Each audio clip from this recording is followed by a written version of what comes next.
ओम नमः सिद्धेभ्य।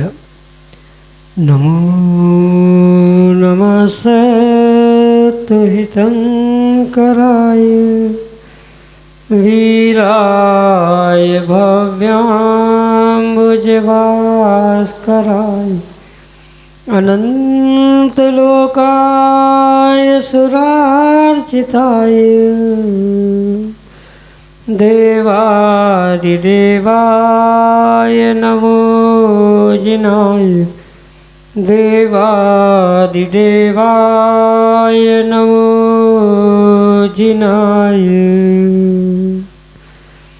पंच परमिष्टि भगवान की परम पूज्य आचार्य भगवंत गुरुवर विशुद्ध सागर जी मुनि महाराज जी की परम पूज्य मुनि श्री सुप्रभ सागर जी महाराज जी की 3 करोड़ 9 करोड़ मुनिराजों की समीचीन विकल्पों का सम्यक समाधान, सम्यक ज्ञान की वह अनूठी विधा जो हमारे अंतरंग को एक अनूठी सुख शांति की अनुभूति करा करके और निश्चित ही आत्म कल्याण की ओर अग्रसर कराने वाली हो। क्योंकि जहाँ विकल्प है वहाँ संसार है, और जहाँ संसार है वहाँ दुख है, और उन दुखों से संसार से मुक्ति का उपाय परम पूज्य आचार्य भगवंत गुरुवर विशुद्ध सागर जी महाराज के मंगल सुभाषित से परम पूज्य मुनि श्री सुप्रभ सागर जी महाराज द्वारा आपको प्रदान किया जा रहा है। आप अपना समीचीन विकल्प भेजें और परम पूज्य मुनि श्री से उसका आगम के परिप्रेक्ष्य में सम्यक समाधान प्राप्त करें। प्रारंभ करते हैं आज का सम्यक समाधान। और आज के पहले विकल्प के लिए छिंदवाड़ा मध्य प्रदेश से रोहित पाटौदी महाराज श्री के चरणों में बारंबार नमोस्तुति निवेदित करते हुए अपना समीचीन प्रश्न रख रहे हैं कि महाराज जी, वर्तमान समय में देखा जाता है कि चातुर्मास के समय साधु संतों की जो कलश स्थापना होती है वह बहुत जोर शोर से और बहुत अपव्यय के साथ होती है, तो क्या यह उचित है एवं चातुर्मास कलश का क्या महत्व है? हमारे समीचीन विकल्प का सम्यक समाधान करने की अनुकंपा करें। नमोस्तु महाराज जी, नमोस्तु। ओम नमः सिद्धम। परम पूज्य आचार्य भगवान गुरुवर विशुद्ध सागर जी महाराज जी की परम पूज्य मुनि श्री सुप्रभ सागर जी महाराज जी की अहिंसा महाव्रत के परिपालन के लिए निर्ग्रंथ मुनिराज किसी एक नगर, किसी एक स्थान में 4 महीने के लिए निवासरत होते हैं। उसे चातुर्मास या वर्षा योग कहा जाता। यूँ तो चातुर्मास स्थापना, चातुर्मास निष्ठापन के समय कोई कलश रखे अथवा ना रखे, मुनिराजों का तो चातुर्मास स्थापना का कार्य मात्र भक्ति पूर्वक ही होता है। अन्य उसमें कोई आवश्यकता, दिखावा, तामझाम आदि बिल्कुल भी नहीं है। पर चूँकि वर्तमान में ये कार्य श्रावकों के साथ यानी समाजों में हो रहा है। पहले तो मुनिराज जंगलों में रहते थे और वहाँ कौन कलश रखने जा रहा है, कौन लेने जा रहा है, ये भिन्न विषय था। पर वर्तमान में चूँकि समाज में ये कार्य हो रहा है और समाज चाहती है कि ये कार्य विशेष रूप से धर्म प्रभावना के साथ हो, इसलिए बहुत सारा तामझाम, बहुत सारा दिखावा करते हुए कलश स्थापना आदि की जाती। यूँ देखा जाए तो आगम में कलश स्थापना का ऐसा कोई भी वर्णन अलग से प्राप्त नहीं होता कि कलश स्थापना है तो ही चातुर्मास प्रारंभ होना चाहिए। पर चूँकि ये वर्तमान में बनी हुई व्यवस्था है, समाज मुनि संघ से कैसे जुड़े, ये एक मुख्य उद्देश्य उसके पीछे हुआ करता है, जिसके माध्यम से चातुर्मास कलश स्थापना और मुनिराजों का चातुर्मास या वर्षयोग स्थापना, इन दोनों को एक साथ करते हुए दोनों को यानी धर्म, धर्मात्मा और व्यवस्थाएं, इन सबको जोड़ते हुए ये कार्य किया जाता है। और इसी परिप्रेक्ष्य में ये व्यवस्थाएं वर्तमान में बनाई हैं। और अगर हम आगम को परोक्ष रूप से थोड़ा भी जानते हैं तो जैसे आगम में कृत, कारित, अनुमोदना, ये 3 शब्द आते। चातुर्मास तो मुनिराज करते हैं, सो समाज के व्यवस्थापक है, वह व्यवस्थापक करवाते भी है। तो कृत और कारित तो वहाँ पुण्य की प्राप्ति के लिए हो गया, पर जो श्रावक कमेटी में नहीं है या किसी प्रकार से वो त्यागी व्रति नहीं है, तो वे स्वयं नहीं कर रहे हैं, करवा नहीं पा रहे हैं, तो किस प्रकार से अनुमोदना करें। ये अनुमोदना करने का एक तरीका कलश स्थापना के माध्यम से, बोली आदि माध्यम से, दान राशि आदि के माध्यम से किया जा सकता है। जैसे स्वयं नहीं कर रहे, करवा नहीं पा रहे हैं, तो जो कर रहे हैं, करवा पा रहे हैं, मतलब जो व्यवस्थाएं बना रहे हैं, जिनके लिए व्यवस्थाएं बनाई जा रही है, उनके लिए तन मन धन से या अन्य किसी प्रकार से कोई सहयोग करता है तो वो उसकी अनुमोदना हो गई। और जो पुण्य निर्ग्रंथ मुनिराज चातुर्मास करते हुए, धर्म प्रभावना करते हुए करते हैं, उस धर्म प्रभावना का कुछ हिस्सा, कुछ अंश उस श्रावक को भी कलश स्थापना के अनुमोदना के निमित्त से प्राप्त हो, ऐसा वहाँ पर मुख्य उद्देश्य है। और ये भी स्वाभाविक सी बात है, जिन जीवों की जैसी शक्ति है, जिन श्रावकों की जैसी शक्ति है, शक्ति के अनुसार वे अपनी दान राशि या अपना धन खर्च करते हुए वहाँ चतुर्मास से, मुनि संघ से, धर्म प्रभावना से पुनः पुनः जुड़ने का प्रयास वहाँ पर किया जाता है। यहाँ मुख्यतः से अनुमोदना से विशेष फल भी प्राप्त होने की संभावना होने से वहाँ ये व्यवस्था वर्तमान के परिप्रेक्ष्य में बनाई गई है। पूर्व में जहाँ मुनिराज जंगल में रहते थे वहाँ कोई कलश स्थापना नहीं होती थी, मात्र चारों दिशाओं में दिग्बंधन करते हुए वह अपने चातुर्मास को प्रारंभ करते थे और दिग्बंधन करते हुए ही चातुर्मास का निष्ठापन करते थे।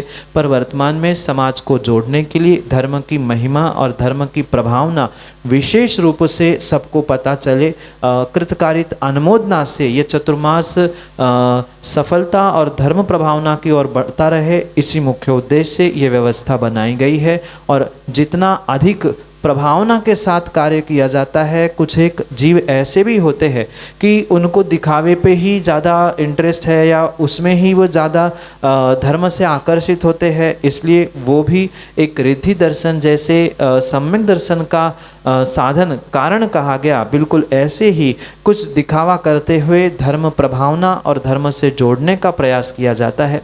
यही आपके लिए सम्यक समझ। डालीगंज लखनऊ उत्तर प्रदेश से मीना जैन अगले समीचीन विकल्प के लिए। नमोस्तु महाराज से, नमोस्तु महाराज से। हम श्रावक गण के लिए अभय दान का रुपया या दर कहाँ पे लगाना चाहिए, कृपया मार्गदर्शन दें। नमोस्तु महाराज। माँ, श्रावकों के लिए जो दान कहा है वह कोई 1-2 प्रकार का नहीं, अपितु औषध, शास्त्र, अभय और आहार, ये चारों प्रकार के दान श्रावकों के लिए कहे। औषध दान, आहार दान और शास्त्र दान तो सामान्य रूप से जीव समझता है, और अभय दान की जो परिभाषा बहुत विस्तृत रूप से आचार्यों ने कही है उसे भी बहुत विवेकपूर्वक समझना होगा। पहली बात तो ये है कि मात्र दान के पैसे जमा करने से कहीं भी आपका दान पुण्यदायक हो ये संभव नहीं। जैसे वर्तमान में आहार दान की रसीद बना दी, रसीद लेकर घर जाता है व्यक्ति, खुश होता है मैं 500 रुपये 1000 रुपये का आहार दान करके आया। शास्त्र दान ग्रंथ उठाया, भेंट करके आ गए, खुश हो गया कि मैं शास्त्र दान करके आया हूँ। ये किसी भी प्रकार से आगम की व्यवस्था नहीं है। जो दान है, मतलब चाहे औषध, शास्त्र, अभय, आहार, किसी भी प्रकार का दान क्यों ना हो, स्वयं के हाथों से पात्र को देने से ही वह फलदायी होता है, अन्य प्रकार से मात्र रसीद बनाने से, क्योंकि ऐसे तो हजारों लाखों रुपए कमेटियों ने छाप लिए आहार दान के नाम पर, औषधि दान के नाम पर। कभी मंदिरों में, क्षेत्रों में मुनिराजों को ले ही नहीं गए और औषध दान और आहार दान के पुनः पुनः पैसे छाप रहे हैं, तो ये तो कोई बात नहीं बनती। ये तो विवेक श्रावकों को रखना चाहिए कि जहाँ मुनिराज है वहाँ औषध शास्त्र अभय आहार स्वयं के हाथ से स्वयं को दान पात्रों को देना चाहिए। रसीद काटने से पुनः ध्यान रखना आपको पुण्य मिलने वाला नहीं है। रही बात अभय दान की, तो अभय दान के भी विषय में आपको यही समझना होगा कि जो 7 प्रकार का अन्य दान के रूप में व्यवस्था कही है, जैसे जिन बिंबम जिनागारम जिन यात्रा महोत्सवे, यानी जिन बिंब स्थापन करना, जिन मंदिर बनाना, जिन यात्रा करना, जिन महोत्सव कर लेना, मंदिर का जीर्णोद्धार करवाना, ये सब कुछ अभय दान के ही अंतर्गत आता है। गुरुओं के लिए वस्तिका का निर्माण हो रहा है, श्रावकों के लिए धर्मशालाओं का निर्माण हो रहा है, मंदिरों की अन्य भी जो छोटी मोटी व्यवस्थाएं होती है, उनमें जो प्रत्यक्ष रूप से हमने दान दिया है वास्तविकता में वही अभय दान के अंतर्गत आता है। अभय दान का मतलब मात्र सुरक्षा नहीं देना, धर्मशाला बनवाई अभय दान हो गया, निर्ग्रंथों के लिए मुनिराजों के लिए बसतिका बनवाई है, उनके लिए स्थान रुकने के लिए बनाए दिए गए हैं, वो भी परोक्ष रूप से अभय दान हो गया।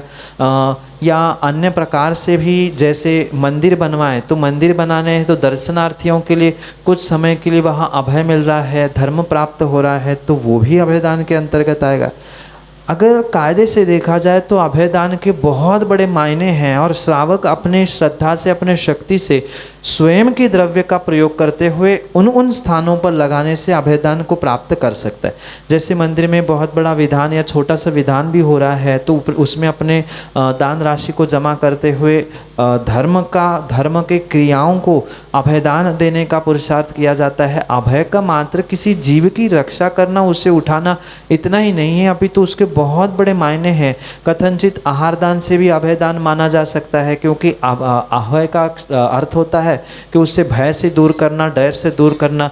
तो जो निरोगता रूप डर था या रोग का डर था, उसे दूर करने के लिए औषध दान भी अभय दान के अंतर्गत आ सकता है। शरीर की बीमारियों या शरीर को व्यवस्थित करने के लिए जो आहार दिए जाते हैं वो भी कथनचित अभय दान के अंतर्गत आते हैं।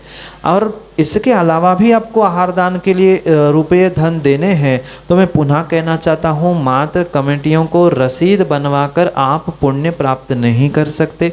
जहाँ वास्तविकता में आवश्यकता है, धर्मशालाएं बन रही है, त्यागी निवास बन रहे हैं, त्यागी व्रतियों की व्यवस्थाएं बनाई जा रही है, जिन बिंब, जिन यात्रा, जिन महोत्सव आदि कार्य हो रहे हैं, मंदिरों के जीर्णोद्धार आदि हो रहे हैं, वहाँ पर साक्षात अपने हाथों से उन धनों का, रुपयों का, पैसों का हम व्यय करें तो ही हमारे लिए अभय दान आदि दानों का पुण्य मिल सकता है, मात्र रसीद काटने से नहीं। यही आपके लिए सम्यक।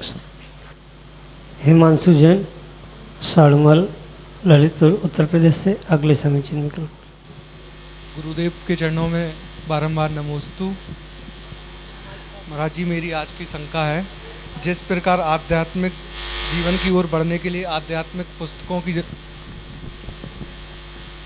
जिस प्रकार आध्यात्मिक जीवन की ओर बढ़ने के लिए आध्यात्मिक पुस्तकों की ज़रूरत होती है, उसी प्रकार मटेरियलिस्टिक जीवन को साधन की आवश्यकता होती है, साधन की आवश्यकता। तो दोनों जीवन को बैलेंस महाराज जी कैसे करें? जैसे कि आध्यात्मिक जीवन और मटेरियलिस्टिक लाइफ में कहने के लिए ज़मीन आसमान का अंतर है, पर एक श्रावक विवेक पूर्वक इन दोनों में बैलेंस बनाते हुए अपने जीवन को ऊंचाइयों की ओर अवश्य ही ले जा सकता है। ये सत्य है कि जहाँ साधनों का अभाव होते हुए मात्र अपने आप को समझा जाता है, पहचाना जाता है, प्राप्त किया जाता है, वही वास्तविकता में आध्यात्मिक जीवन है। पर उस आध्यात्मिक जीवन तक पहुंचने के लिए अगर साधनों की, साधना की आवश्यकता बिल्कुल ही स्वीकार नहीं की जाए तो व्यक्ति कभी भी आध्यात्मिक भी नहीं होता। और आजकल बहुत सारे जीव मात्र इम्प्रैक्टिकल होते हुए, मतलब व्यावहारिक ज्ञान शून्य होते हुए जो आध्यात्मिक और वैरागी बनने का प्रयास करते हैं वे ना आध्यात्मिक बने के रह पाते हैं, ना वे कभी किसी प्रकार से व्यवहारिक होकर रह पाते।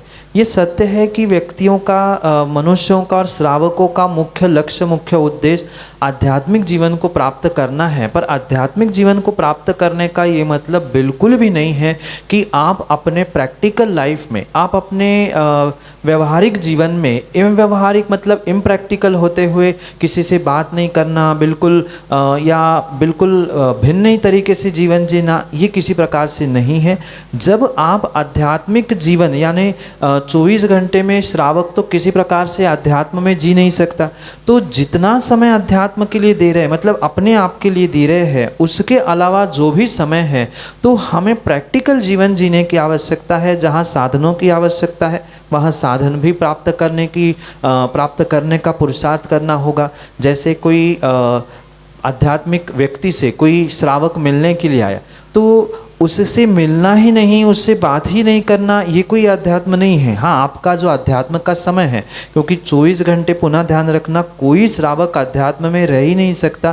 फिर जो शेष समय है उस समय में अपने आप को और उस व्यवहार को संभालने के लिए किस समय पर क्या करना, ये विवेक हर व्यक्ति को समझने की आवश्यकता है। और ज़रूरी नहीं है कि जो मैं यहाँ से कहूँ वो हर व्यक्ति के लिए समान रूप से हो, क्योंकि उसके जीवन में मटेरियलिस्टिक लाइफ में क्या साधन किस समय पर आवश्यक है, किस व्यक्ति की किस समय पर आवश्यकता है, ये सोच समझकर उसे स्वयं के जीवन का, स्वयं के विवेक से ही निर्णय करने की आवश्यकता है। भले ही मुनिराज क्यों ना बन जाए या कोई बहुत बड़े त्यागी व्रती भी क्यों ना बन जाए, अध्यात्म के जीवन और मटेरियलिस्टिक जीवन में अंतर होने पर भी दोनों पर बैलेंस बनाने के लिए स्वयं का विवेक ही इस्तेमाल करने की आवश्यकता है कि किस समय पर हम क्या कर रहे हैं। जब हम प्रैक्टिकल जीवन जी रहे हैं, 100, 50, 25, 10, 20 लोगों के साथ जीवन जी रहे हैं, तो वहाँ हाय हेलो करना, जय जिनेंद्र करना, क्या कैसा है पूछना, ये व्यवहारिकता है। और इस व्यवहारिकता से हटकर अगर मात्र अध्यात्म में घुसकर जीवन जीने का प्रयास किया जाए तो वह आध्यात्मिकता भी आध्यात्मिकता नहीं है। इसलिए श्रावकों को दोनों में बैलेंस अपने स्वयं के विवेक से बनाना होगा कि जब हम अध्यात्म में हैं, मतलब स्वाध्याय कर रहे हैं, सामायिक कर रहे हैं या स्वयं का ध्यान कर रहे हैं, माला फेर रहे हैं, तो उस समय पे तो हमें अपने आप में रहना चाहिए, अध्यात्म में रहना चाहिए। पर इसके अलावा जो अन्य शेष समय है उसमें जैसे हम नॉर्मल एक इंसान जीता है, बिल्कुल वैसा ही व्यवहारिकता को, प्रैक्टिकल जीवन को, मटेरियलिस्टिक लाइफ को एंजॉय करने का प्रयास करना होगा, तो ही वह अध्यात्म में ऊंचाइयों को प्राप्त कर सकता है। अन्यथा 24 घंटे अध्यात्म में जीने वाला कहीं ना कहीं जब उससे छूटता है, मतलब जैसे कहा जाता है कि बंधा हुआ कुत्ता ज़्यादा काटता है, बिल्कुल ऐसी स्थिति होती है। जिसने अपने आप को बिल्कुल अध्यात्म से बांध के रखा है वो कभी प्रैक्टिकल लाइफ जीने का, उसे एंजॉय करने का प्रयास नहीं करता, और फिर कभी कुछ ऐसा मौका मिल जाता है तो उसके सब साधना के बांध टूट जाते। तो ऐसी स्थिति में हमें अपने व्यक्तिगत विवेक से बैलेंस बनाना है कि कब हमें क्या करना है, कितना समय अध्यात्म को देना है, कितना समय साधना और कितना समय साधन एकत्रित करने के लिए देना है। क्योंकि श्रावक बिना साधनों के जी नहीं सकता, पर साधनों की अहमियत कितनी है, उसकी आवश्यकता क्या है, ये भी समझना होगा। अगर अन्यथा मात्र मटेरियलिस्टिक होते हुए ही जीवन, प्रैक्टिकल ही जी रहे हैं, अपने अध्यात्म को भुला दिया, अपने जीवन को भुला दिया, तो ये भी संभव नहीं। ये दोनों में बैलेंस स्वयं के विवेक से, कंडीशन क्या है, तात्कालिक समय सूचकता से ही निर्णय करते हुए प्राप्त की जा सकती है। उसका कोई थेरोटिकल पोर्शन नहीं है कि ऐसा ऐसा करने से आप बैलेंस बना सकते हो। जब जहाँ जैसी सिचुएशन आती है उस सिचुएशन को हैंडल करने का तरीका हमें उसी सिचुएशन से या वैसी सिचुएशन से पुनः पुनः सीखते हुए करने की आवश्यकता है। यही आपके लिए सम्यक समय। श्रीमती अंजू जैन, डालीगंज, लखनऊ, उत्तर प्रदेश से अगले समीचीन विकल्प। नमोस्तु गुरुवर, नमोस्तु गुरु, नमोस्तु गुरुवर। हमारा प्रश्न ये है कि जैसे हमने नमोकार मंत्र का व्रत लिया हुआ है और उस दिन हमें पद्मावती माता का भी व्रत करना है, तो 2 व्रत एक दिन में हो सकते हैं क्या?